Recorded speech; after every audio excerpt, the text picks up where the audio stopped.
અહીંયા ત્રણ જ બાબતને માં કહેવામાં આવી છે. મને તમને જન્મ દેવા વાળી, બીજી માં ધરતી અને ત્રીજી કોઈને માં કહેવામાં આવી હોય તો આપણે ત્યાં ગાયને માં કહેવામાં આવી છે. રાજકોટ થી મોરબી રોડ ઉપર જાતા રતનપર નજીક રાધા કૃષ્ણ ગૌશાળા 350 થી વધારે ગાયો વર્ષોથી એની સેવા કરી રહ્યું છે. એના નિભાવરથી અમારું મંડળ હાલી રહ્યું છે. એટલે જે કાંઈ ફંડ ફાળો, જે કાંઈ રૂપિયા થાય એ પરમારથી કાર્યની માલિકો અર્પણ થઈ રહ્યા છે. કારણ કે આપણે ત્યાં મહાસતી તોરલદેએ કીધું છે કે મરું તોય માગું નહીં, અપને તનકે કાજ, પરમારથને કારણે માગતા ન આવે લાજ. કદાચ અહીં હજારોની સંખ્યામાં ભેગા થયા છે. હું તમે 100 રૂપિયા કરીને 50,000 રૂપિયા થાય તો ગવત્રીના નિભાવર્થે અર્પણ થવાના છે. એટલે માતાજીની હાજરી છે. મારે વિશેષ કહેવું નથી, આગળ ઉપર એક બે વાતો ચોક્કસ કરશું આપણે. પણ એ પહેલા ભગવતી ખોડિયારના રાસથી મંડળની શરૂઆત થાય એ પહેલા અમારા મંડળના નિયમ અનુસાર અહીં વિશાળ સંખ્યામાં બેઠા છો. એક માતાજીના દિવેલિયા અર્થે શ્રદ્ધા અને વિશ્વાસ હોય. કારણ કે પરમાત્માના કાર્યમાં 1 રૂપિયો આપ્યો હોય તેના અનેક ગણા કરીને ઈશ્વર પરમાત્મા પરત આપે, એ કોઈના ઋણમાં રહે નહીં. શ્રદ્ધા અને વિશ્વાસ હોય મારો બાપલિયો. માતાજીને એક 51 ચૂંદડી લેવી છે. પછી 101 રૂપિયો હોય તોય ભલે અને 501 રૂપિયો હોય તોય ભલે. અને 51 ચૂંદડી આ જે બહોળી સંખ્યામાં ભાઈઓ બહેનો બેઠા છો એમાં વાર ન લાગે મારો બાપ. કારણ કે 51 ચૂંદડી એટલે 5000 રૂપિયા થયા. એટલા માણસોમાં વાર લાગે. અને એ જે કાંઈ આવે એ ગવત્રીના નિભાવરથી અર્પણ થઈ રહ્યું છે. ત્યારે 1 જ મિનિટનો સમય લેવો છે. જે કોઈ ભાઈઓને દેવાની ઈચ્છા હોય 101, 51, 201 જે કાંઈ યથાશક્તિ જોગ બોલ એ હાથ હથેર કરજો. અહીં સુધી કોઈ ના આવતા બાપા, અવ્યવસ્થા ન ઊભી થાય. બસ અમારા મંડળના 2 મિત્ર બેની જગ્યાએ ટંડિયોનભાઈ આપણે હા બસ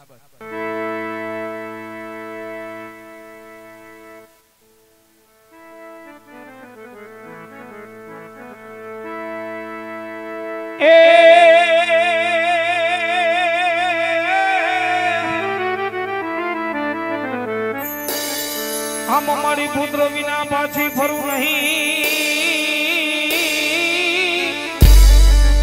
અનવડી બે હું થોડા મઢની જોને બા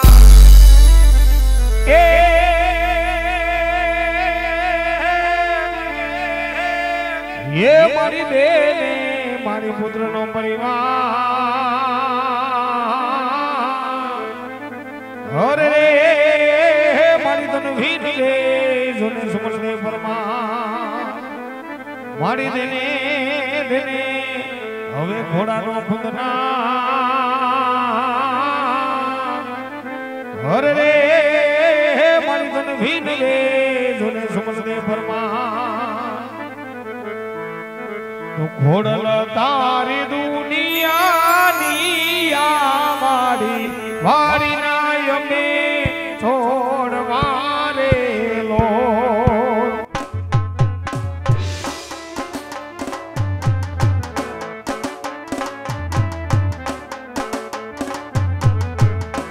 એ ઘોડલ તારી દુનિયાની રે આ મારી વારી ના અમે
પરિવારની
તેમજ અજાબ શેરગઢ સરપંચ તરફથી મોહનભાઈ અને મગનભાઈ એમના તરફથી માતાજીને આ દિવેલિયા રૂપી 5100 રૂપિયા આપવામાં આવે છે. જોરદાર તાળીઓના ગડગડાટથી આપણે સરપંચ સાહેબને વધાવશું. જય હો બાપ જય હો.